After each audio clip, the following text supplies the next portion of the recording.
Going into this year, I had a lot of anticipation about the Deandre Ayton and Luka Doncic pairing. While DA isn't a pick and pop threat and doesn't really play above the rim, there's still no denying that he has a lot of touch from 12 feet and under. Plus, we've never really seen him alongside a passer like Luka. But so far in his first 40 games this year, DA is putting up career low scoring numbers. And over his last 5 games, his minutes have taken a nosedive. So what's really going on with Deandre Ayton?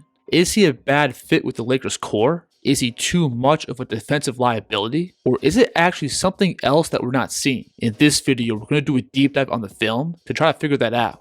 Now, first and foremost, LA has found success using DA as a pick and roll man. And to be honest, a lot of this comes down to how good Luka is as a playmaker. With the ball in his hands, there's only a handful of players across the league who can manipulate the defense and deliver pinpoint passes like Doncic. And throughout the course of games, Ayton is pretty much being spoon-fed easy catch and finishes.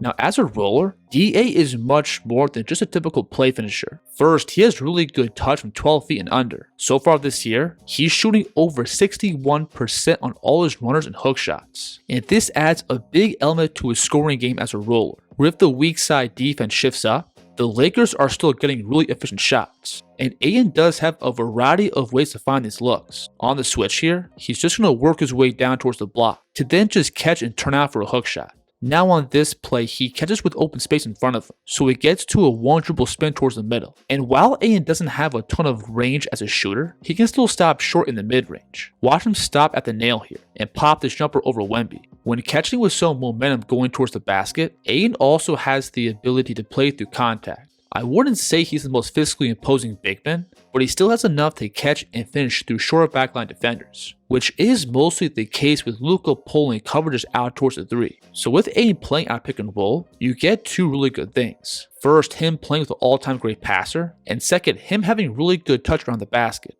And many of those tools for DA also carry over to his play off the ball, where he's been able to fill in the blanks and capitalize on the Lakers' elite passing. And this is where it all comes back to his touch on these soft hook and push shots. As the ball gets driven across the baseline, look how he's spotting up at the nail like a 3-point shooter, and he steps into another 8-foot push shot. And then again, while catching in the paint, that ability to put the ball down is always there, and he's always looking to find these hook shots over his left shoulder. So again, DA does have some good tools as a play finisher alongside LA's big 3, but at the same time, there's lots of elements missing. First, Ayton isn't an explosive above the rim lob threat. He can shoot up and finish plays if he has space around him in the paint, but when rolling towards the basket with a head of steam, he does have a hard time absorbing contact and elevating towards the rim. This right here is a Spain pick and roll, with Gabe Vincent setting a back screen on the big man defending the action. But look how Ayton veers away from contact and gets pushed out into a miss. And then even if he does have a clear runway to dive towards the rim, he often elects to stop short of those in-between looks. Again, for him, these aren't always going to be bad shots, but they're also not going to be as efficient as playing around the basket. In the same vein, DA also has a really hard time absorbing contact in the lane. Shorter and more physical defenders can often get underneath him and push him off his spot. Jalen Smith from the weak side is going to rotate over and meet him on the catch. Ideally for your center, you would like to see him take a power dribble into contact and get something aggressive going towards the rim, but he gets pushed out into another leading hook.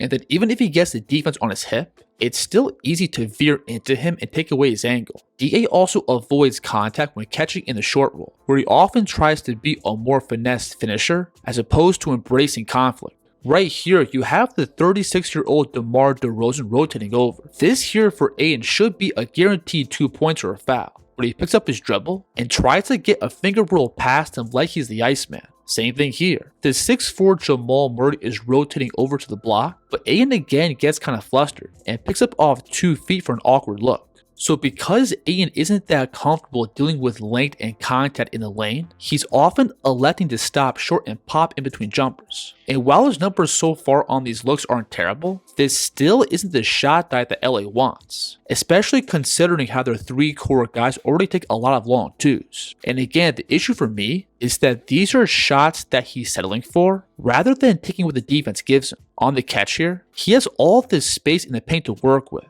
but the slight pause allows the big to get back in front of him, which leads to another tough two. Who guards Ayton, and Ayton a miss. Now, outside of being a screen and roll man, Ayton's also been doing a big chunk of his work out of the post. And from here, he kind of runs into the same issues. Pretty much everything he does is getting into that hook shot over his left shoulder. And while the touch and accuracy with these looks is pretty good, it's still kind of one-dimensional. You'll never see him drop step or turn into any looks over to his left. And like we've been seeing, he also has a hard time establishing position, which leads to more rushed and pushed out shots from range. So while DA does have enough to take advantage of mismatches down low, his shot quality from here still isn't that good.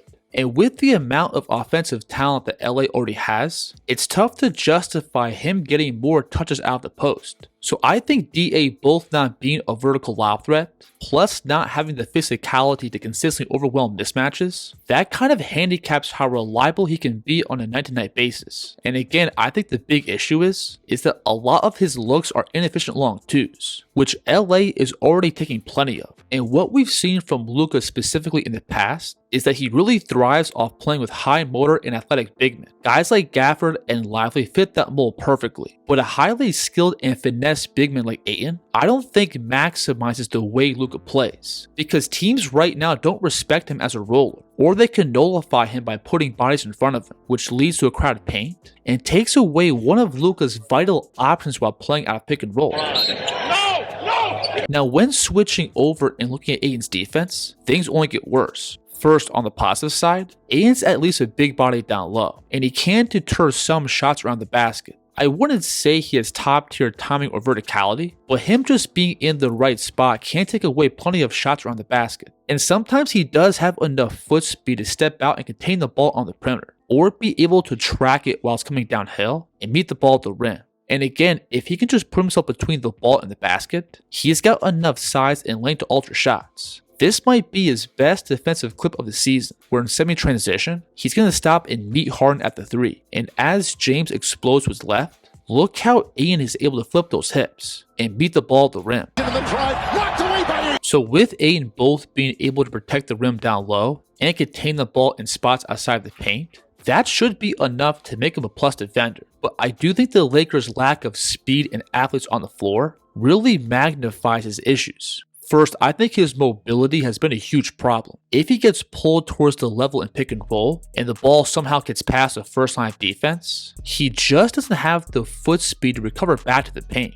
Gafford here is going to flip the screen towards the middle, and Ayton kind of gets stuck and lets the ball come downhill. And then while he does have the ability to contain the ball in open space, it hasn't been that consistent. Teams will often target him on switches, and that lack of mobility often gets him out of position when defending below screening actions, where quicker guards can either blow right past him or get outside of his hips and attack his body to create finishing windows. This is the same action here that we just saw, where Gafford flips the screen towards the middle, and Ayton from here doesn't have the speed to get his hips back in front of the ball. And again, any skilled guard from the spot is going to attack his body and find that finish. Williams took the contact. When defending around the basket, I also don't think DA has the best instincts. His feet are always heavy on the floor, it's easy to push him off his spot, and once he's out of position, he often has a hard time recovering. This is just lackluster defense, where the ball first gets ripped towards the baseline, but then as the cutter catches in front of the rim, Ayton with his head underneath the basket is in position to make a play here, but he just lets the ball glide right past him. And this leads us to the bigger picture, which is that Ayton in so many spots shows little to no effort. It often looks like he's just coasting on the court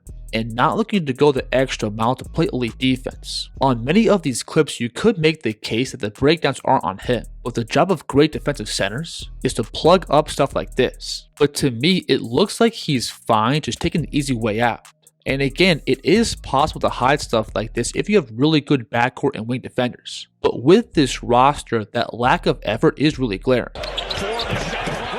So from a bird's eye view, I do think DA is obviously a very skilled big man, and I do think he can play a legit role for a playoff team. There's no doubt that around the basket he has a lot of skill and touch, but there's still lots of things that's pulling down his scoring volume. He's not a pick and pop threat from range, he doesn't play above the rim, and that lack of strength and stability makes it tough for him to establish position and score against mismatches. And when you combine that with his lack of talent and motor on defense, it shouldn't be a mystery why his minutes are going down.